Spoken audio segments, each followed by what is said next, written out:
آیت نمبر ہے 115۔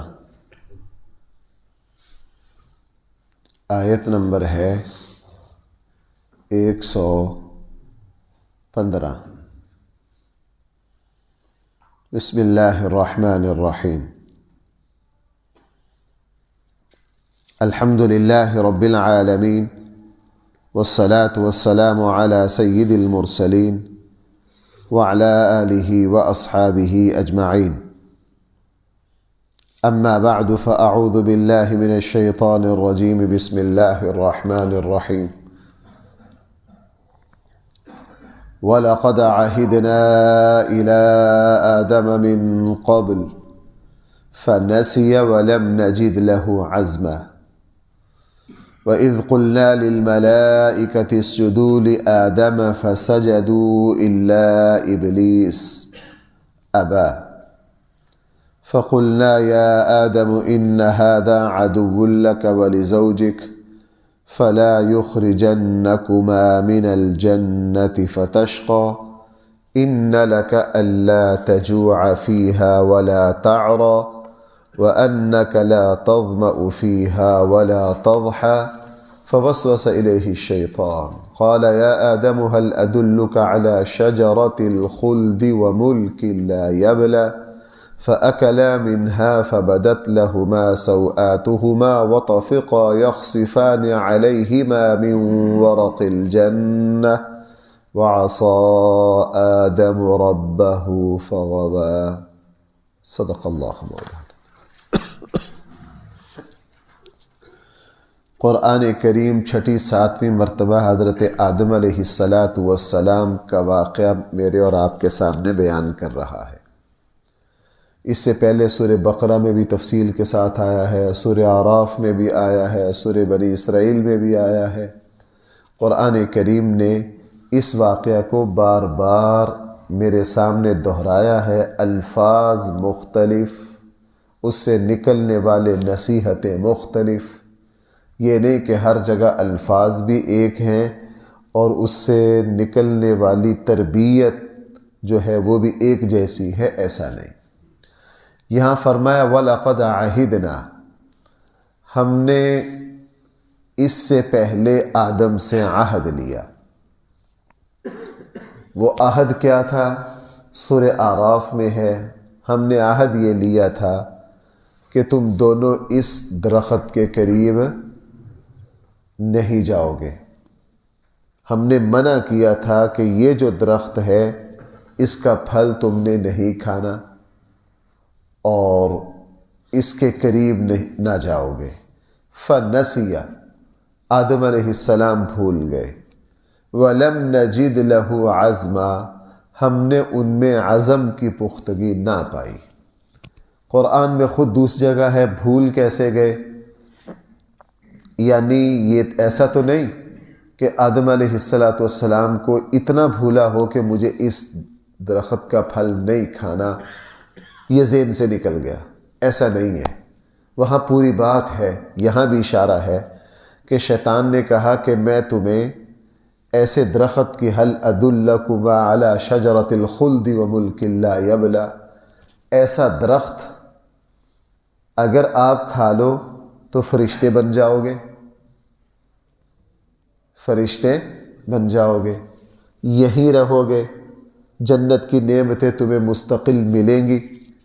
آدم علیہ السلام شیطان کے اس چکر میں آ گئے۔ قرآن کہہ رہا ہے فَوَسْوَسَ إِلَيْهِ الشَّيْطَانُ، شیطان نے وسوسہ ڈالا۔ بعض دفعہ انسان کوئی اچھی سوچ کے ساتھ غلطی کر جاتا ہے، غلطی ہو گئی، قرآن اللہ تعالیٰ نے فرمایا وَلَمْ نَجِدْ لَهُ عَزْمًا، ہم نے ان کے لیے ایک عزم کی پختگی نہیں پائی۔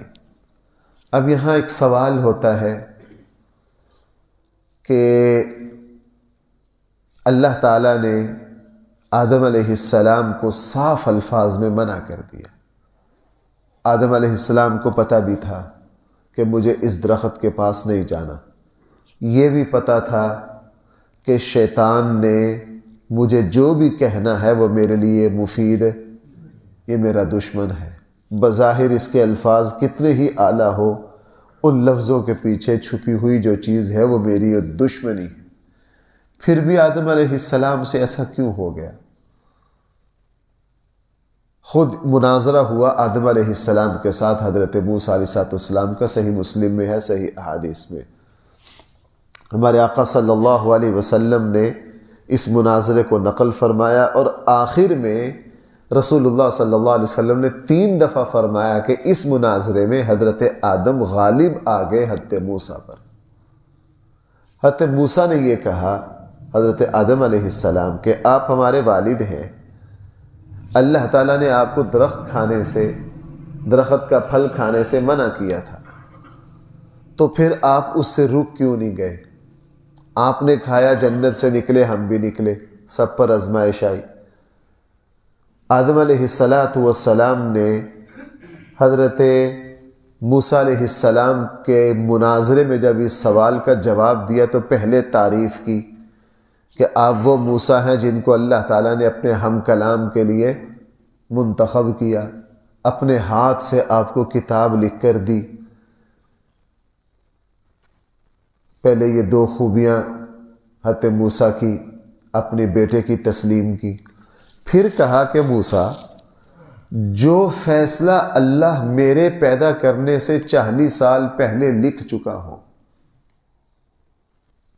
کہ مجھ سے ایسا ہونا ہے، جو فیصلہ اللہ تعالی میرے پیدا کرنے سے کتنا عرصہ پہلے لکھ چکے ہوں، 40 سال لکھ چکے ہوں، 40 سال پہلے لکھ چکے ہوں، بھلا اس معاملے میں میرے اوپر کیسے جرح کی جا سکتی ہے، کیسے شکوہ کیا جا سکتا ہے؟ اللہ تعالیٰ میرے پیدا کرنے سے پہلے لکھ چکے تھے کہ ہمیں جنت سے، تقدیر میں یہ لکھا جا چکا تھا، تقدیر میں یہ لکھا جا چکا تھا، اس لیے ایسا ہونا ہی تھا، ایسا ہونا ہی تھا۔ ایسا نہیں کہ آدم علیہ السلام یوں بھول گئے ہو کہ مجھے اس درخت کا پھل کھانے سے جو منع کیا ہے بالکل بھول گئے، نہیں، قرآن میں دوسری جگہ شیطان نے وسوسہ ڈالا، شیطان نے کہا تمہیں اس لیے روکا گیا کہ کبھی تم فرشتے نہ بن جاؤ، کبھی تمہیں یہ نہ ہو جاؤ۔ اب یہاں سوال پیدا ہوتا ہے کہ جب تقدیر میں لکھا گیا تھا پھر آدم علیہ السلام کا کیا قصور ہے؟ ہمارے یہاں بھی یہی بات اٹھائی جاتی ہے کہ یار جب تقدیر میں ایسا لکھا گیا تو پھر ہمارا کیا قصور ہے؟ علماء نے فرمایا کہ دیکھو 2 باتیں مد نظر رکھنی چاہیے۔ پہلی بات یہ ہے کہ آدم علیہ السلام نے تقدیر کا بہانہ غلطی کرنے پر بیان نہیں کیا۔ بھائی جب غلطی ہو گئی تو آدم علیہ السلام نے کیا کہا؟ قال ربنا ظلمنا۔ آدم علیہ السلام نے غلطی پر تقدیر کا بہانہ نہیں کیا۔ غلطی ہو گئی، سمجھ گئے کہ مجھ سے فرشتہ بننا اور جنت میں رہنے کے لیے جو کچھ میں نے کیا ہے یہ غلط ہو گیا۔ اللہ تعالیٰ سے کیا مانگی کہ اللہ مجھ سے غلطی ہو، معافی مانگی، توبہ کی، اللہ تعالیٰ کی طرف رجوع کیا، اللہ تعالیٰ کی طرف بھائی کیا کیا؟ رجوع کیا۔ جب معافی مل گئی، سارا کچھ اللہ تعالیٰ کی طرف سے معاف ہو گیا، پھر یہ کہا کہ اے میرے حضرت موسیٰ سے پھر یہ کہا کہ اے موسیٰ کلیم اللہ، اللہ تعالیٰ نے یہ فیصلہ پہلے لکھ دیا تھا، مجھ سے ایسا ہونا ہی تھا۔ ہم میں اور حضرت آدم علیہ السلام کے رویہ میں یہی فرق ہے۔ آدم علیہ السلام نے غلطی کرنے پر تقدیر کا، ہم کیا کرتے ہیں؟ غلط کام کرتے ہیں اور پھر کہتے ہیں یار اللہ نماز نہیں پڑھتی، کہ یار اللہ نے مجھے توفیق ہی نہیں دی، تقدیر میں ایسا لکھا ہوا ہے۔ نہ، ایسا نہیں ہے، ایسا نہیں ہے۔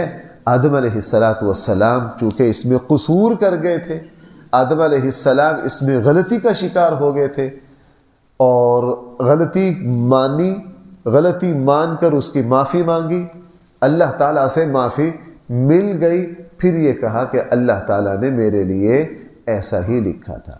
اس طرح کے بہت سارے واقعات ہیں۔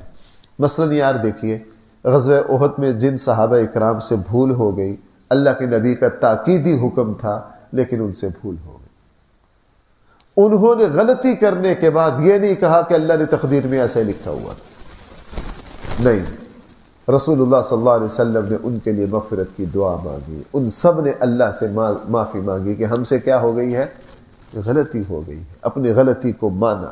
اصل میں بعض مرتبہ ایسا ہوتا ہے کہ اسباب اختیار کر کے بھی تقدیر غالب آ جاتی، اسباب اختیار کرنے سے پہلے تقدیر کا سہارا لینا جائز ہے۔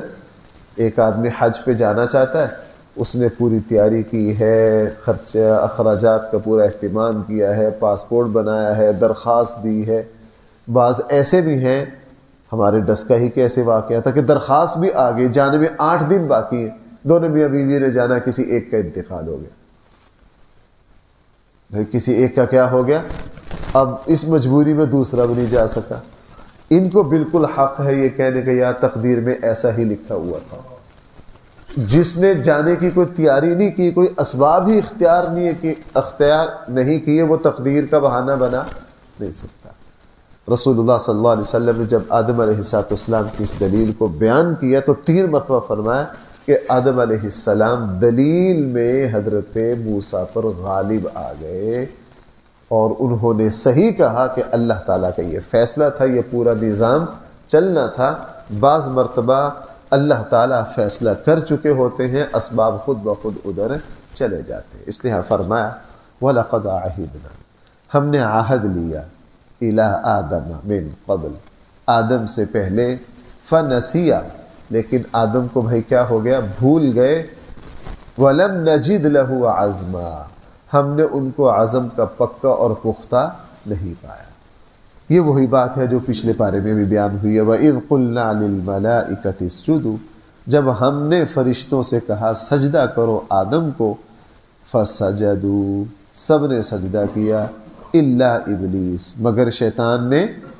یہ سوال خود بخود ختم ہو جاتا ہے، میں نے پچھلے بارے میں بھی یہ سوال کر، لوگ کہتے ہیں جی حضرت آدم کو سجدے کا شیطان کو حکم ہی نہیں دیا گیا تھا، سجدے کا حکم تو کس کو دیا گیا تھا، فرشتوں کو۔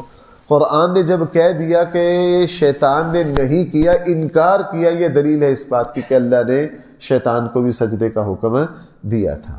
فَقُلْنَا، پھر ہم نے کہا اے آدم، إِنَّ هَذَا عَدُوٌّ لَكَ، بے شک یہ تیرا دشمن ہے، وَلِزَوْجِكَ، اور یہ آپ کی بیوی کا بھی دشمن ہے، فَلَا يُخْرِجَنَّكُمَا مِنَ الْجَنَّةِ، یہ تم دونوں کو جنت سے نہ نکال دے، فَتَشْقَى، وگرنہ تم مشقت میں پڑ جاؤ گے، إِنَّ لَكَ، یقیناً تمہارے لیے اس جنت میں یہ ہے، لَا تَجُوعَ فِيهَا، تمہیں اس میں بھوک نہیں لگے گی، وَلَا تَعْرَى، تم یہاں بے لباس نہیں ہوگے، وَأَنَّكَ، بے شک تم، لَا تَظْمَأُ فِيهَا وَلَا تَضْحَى، نہ تمہیں اس میں کا پیاس لگے گی، وَلَا تَضْحَى، نہ تمہیں دھوپ کا کوئی خطرہ ہوگا۔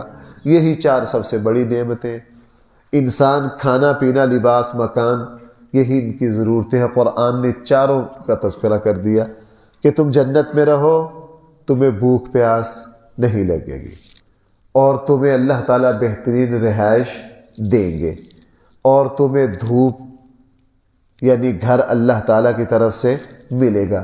فوسوس الیہ الشیطان، شیطان نے آدم کو کیا ڈالا، وسوسہ۔ یہ جو لوگوں میں 2 باتیں مشہور ہیں، لوگوں میں قرآن سے دونوں کی تردید ہو رہی ہے۔ ایک سے یہ کہ شیطان جو ہے وہ سانپ کی شکل میں جنت کے دروازے پر پہنچا، کوئی کہتا ہے مور کی شکل میں گیا، اور پھر وسوسہ ڈالا کس کو، حضرت حوا کو۔ حضرت حوا کے دل میں وسوسہ ڈالا، پہلے حضرت حوا کو ورغلایا، اور پھر حضرت حوا نے مشورہ دیا حضرت آدم کو اس درخت کے کھانے کا۔ عورتوں پر جملے کسنے کے لیے کیا دیتے ہیں کہ یہ بیوی کا بیڑا غرق ہوا ہے، حالانکہ یہ بات بالکل غلط ہے۔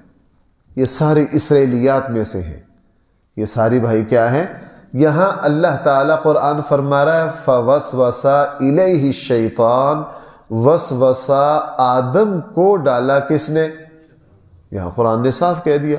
اگرچہ سورہ اعراف میں دونوں کی طرف وسوسے کی، سورہ اعراف میں کہا ہے کہ دونوں کے دل میں شیطان نے کیا ڈالا، وسوسہ، اور یہاں ہے کہ وسوسہ ڈالا صرف کس کے دل میں، حضرت آدم کے۔ لہذا وہ سارے جو قصے ہیں وہ اسرائیلیات میں سے ہم من گڑت ہیں۔ قال، یا آدم، کیا کہا شیطان نے؟ هل ادلک علی شجرۃ الخلد، میں نشاندہی کرتا ہوں ہمیشگی کے درخت پر، وملک لا یبلا، اگر آپ نے یہ درخت کا پھل کھا لیا تو آپ کو ایسی بادشاہت مل جائے گی جو کبھی آپ سے چھنے گی نہیں۔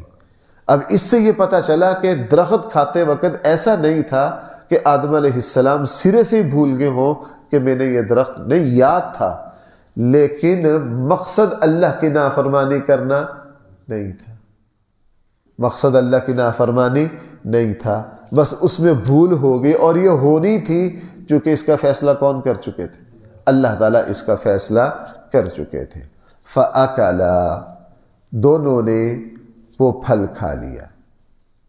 فَبَدَتْ لَهُمَا سَوْآتُهُمَا، ظاہر ہو گئے دونوں کے سامنے ان کے سطر۔ بھئی جیسے ہی درخت کا پھل کھایا دونوں کے سطر کیا ہو گئے؟ اس سے علماء نے ایک بات سمجھی ہے کہ اللہ تعالیٰ کی ناراضگی کی سب سے پہلی علامت یہ ہوتی ہے کہ انسان لباس سے دور ہو جاتا ہے، ننگے پن کی طرف جاتا ہے، بے حیائی کی طرف جاتا ہے۔ اور اللہ تعالیٰ کی کسی بندے سے رضا، کسی بندے سے خوش ہونے کی علامت یہ ہے کہ وہ ستر پوشی کی طرف آتا ہے، وہ حیا کی طرف آتا ہے، وہ پاک دامنی کی طرف آتا ہے، وہ بے حیائی سے بچتا ہے۔ پہلی علامت اللہ تعالیٰ کی نافرمانی، اللہ تعالیٰ کے حکم کے ہاتھ سے چھوٹ جانے کی پہلی علامت یہ ظاہر ہوئی، فَبَدَتْ لَهُمَا سَوْآتُهُمَا، ان دونوں کے سامنے ان کے سطر بھائی کیا ہو گئے؟ وَطَفِقَا يَخْصِفَانِ عَلَيْهِمَا مِنْ وَرَقِ الْجَنَّةِ، دونوں لگ پڑے جنت کے پتوں سے اپنے سطر کو چھپانا، اپنے سطر کو، دونوں پریشان ہو گئے۔ وَعَصَىٰ آدَمُ، یہاں بھی اللہ تعالیٰ بھائی نافرمانی کی نسبت حضرت حوا کی طرف کر رہے ہیں یا حضرت آدم کی طرف؟ وَعَصَىٰ آدَمُ رَبَّهُ، نافرمانی کی آدم نے اپنے رب کی، فَغَوَىٰ، وہ سیدھی راہ سے ہٹ گئے، وہ سیدھی راہ سے ہٹ گئے۔ آگے پھر آ رہا وہی جو میرے اور آپ کی، ثُمَّ اجْتَبَاهُ رَبُّهُ، پھر منتخب کر لیا آدم کو ان کے رب نے، فَتَابَ عَلَيْهِ، ان کی توبہ بھی قبول کر لی، وَهَدَىٰ، اور ان کو سیدھی راہ پر بھی چلا دیا۔ یہی اصل بات ہے بھائی۔ دیکھو آدم علیہ السلام سے بھائی نافرمانی ہوئی، اللہ تعالیٰ فرما رہے ہیں ہم نے حضرت آدم کو کیا کر لیا؟ چن لیا، منتخب کر لیا، اپنا خلیفہ بنا لیا، اپنا نبی بنا لیا۔ فتاب علیہ، ہم نے ان کی کیا کر لی؟ توبہ۔ اب حضرت آدم کو کوئی تانا دے سکتا ہے اس کا؟ بھائی جس مسلمان نے گناہ کے بعد توبہ کر لی ہو، اس کو اس گناہ کے تانا دینے کی اسلام میں اجازت ہے؟ اب حضرت آدم پر یہ اعتراض نہیں ہو سکتا، چونکہ اللہ نافرمانی بھائی میری اور آپ کی یا اللہ کی؟ بھائی میری بات سمجھ پا رہے ہیں؟ حکم کس کا ٹوٹا حضرت آدم سے؟ اللہ کا۔ تو معافی کس نے دے دی؟ وہ جن فریق ہے، ان کا مسئلہ تھا، انہوں نے تو ٹھیک ہو گیا، ہم تیسرے کون ہوتے ہیں بات کرنے والے؟ یہی معاملہ صحابہ اکرام کے معاملے میں آتا ہے۔ غزوہ احد میں ان سے غلطی ہوئی، قرآن نے کیا کہا؟ وَلَقَدْ عَفَا اللَّهُ عَنْهُ، اللہ نے ان کو کیا کر دیا؟ ان سے غلطی ہوئی اللہ اور اس کے رسول کی، رسول ان کے لیے مغفرت مانگ رہے ہیں۔ ان سے غلطی ہوئی بھائی کس کی؟ اللہ کی۔ اللہ تعالیٰ ان کو کیا کر رہے ہیں؟ تو رافضیوں کی طرح آج کل کسی کو ان پر زبان کھولنے کی اجازت ہے؟ بھائی جس کی غلطی کی وہ کہہ رہا میں نے کیا کر دیا، صرف اتنا نہیں میں آپ سے راضی ہو گیا۔ اور یہی معاملہ میرا اور آپ کا ہے، ہم معافی نہیں دیتے۔ ہم میں سے اگر کسی نے کوئی گناہ کر لیا نا، اس نے اللہ سے توبہ بھی کر لی اور وہ ساری زندگی توبہ بھی کر رہا ہے، اور بھائی جو ساری زندگی غلطی پر توبہ کر رہا ہے اللہ اسے معاف کرے گا کہ نہیں؟ لیکن بندے کر دیتے ہیں معاف، تو ویکھیں تو فلانا ہے۔ اسی لیے کسی مسلمان کو اس کے گناہ پر ذلیل کرنا یہ اس سے بدتر گناہ ہے۔ کیوں؟ بھائی اللہ سے اس نے معافی مانگ لیا، اللہ اس کو معاف کر چکے ہیں۔ اللہ کو زیادہ غصہ آتا ہے کہ اس نے میری نافرمانی کی ہے، میں اس کو کیا کر چکا ہوں؟ معاف کر چکا ہوں۔ جس غلطی پر میں بھائی حدیث میں کیا ہے، جب کوئی مسلمان دنیا سے چلا جائے تو اس کی خوبیوں کا تذکرہ کرو کہ خامیوں کا بھی ڈھنڈورا پیٹو؟ اس کی خوبیوں کا کیوں؟ اس میں بھی حکمت یہی ہے کہ یہ اللہ تعالیٰ سے کیا مانگ چکا ہوگا؟ معافی مانگ چکا ہوگا، اللہ اسے معاف کر چکے ہوں گے۔ جہاں اللہ تعالیٰ معاف کر چکے ہیں پھر کسی اور کو اعتراض کا حق حاصل نہیں ہے، اعتراض کا حق حاصل نہیں ہے۔ ہمارے یہاں دنیا میں بھی چلتا ہے، جہاں دو بھائیوں کا جھگڑا ہو، جب دونوں نے تصفیہ کر لیا، دونوں نے ایک دوسرے کو معاف کر دیا، اپنے معاملات درست کر دیے، تو بھائی کسی تیسرے کو بولنے کا حق حاصل نہیں ہے۔ ہمارے یہاں بھی یہی غلطی ہوتی ہے۔ ثم اجتباہ، اللہ تعالیٰ نے آدم علیہ السلام کو چن لیا آدم کو، ان کے رب نے۔ صرف اتنا ہی نہیں، اگلا فتاب علیہ، ان کی توبہ کو بھی کیا کر لیا؟ صرف اتنا ہی نہیں، وہدا، پھر ان کو نبوت بھی دے دی، سیدھی راہ بھی دکھا دی۔ سارے معاملات کیا ہو گئے؟ صاف ہو گئے، اپنا خلیفہ بنا لیا۔ اللہ تعالیٰ کی طرف سے وحی آئی، اللہ تعالیٰ کی طرف سے وحی آئی، اللہ تعالیٰ کے پہلے خلیفہ ہیں۔ اس لیے میرا اور آپ کا کام بھی بھائی یہ ہے، میرا اور آپ کا کام بھی یہ ہے۔ میں اس لیے عرض کر رہا ہوں، بڑی لے دے ہوتی ہے کہ آدم علیہ السلام نے غلطی کیوں کی، فلاں کی فلاں کی۔ اسی طرح بڑوں کی غلطیوں پر ہمارے ہاں بہت کچھ ہوتا ہے، آپس کی غلطیوں میں بہت کچھ ہوتا ہے۔ ہماری توجہ اس طرف جاتی ہی نہیں کہ یار اس بندے سے غلطی ہوئی تھی 40 سال پہلے اور یہ معافی مانگ چکا ہے، اپنی زندگی کو پلٹ چکا ہے، تبدیل کر چکا ہے، اب اس کی زندگی نیکی کی طرف آ گئی۔ اس کی زندگی پھر بھی ہم کیا دے دیتے ہیں؟ اس کو اس پر تانا دے دیتے ہیں۔ یہ اللہ کے غضب اور اللہ کے عذاب کو دعوت دینے والی بات ہے۔ یہ سلسلہ کلام چل رہا ہے، آگے پھر انشاءاللہ اگلا حصہ۔ الحمدللہ رب العالمین، والصلاة والسلام علی سید الانبیاء والمرسلین وعلى آلہ واصحابہ اجمعین۔ ربنا آتنا فی الدنیا حسنہ وفی الآخرة حسنہ وقنا عذاب النار۔ صلی اللہ تعالی علی خیر خلقہ سیدنا و مولانا محمد وآلہ واصحابہ اجمعین برحمتک یا رحمن۔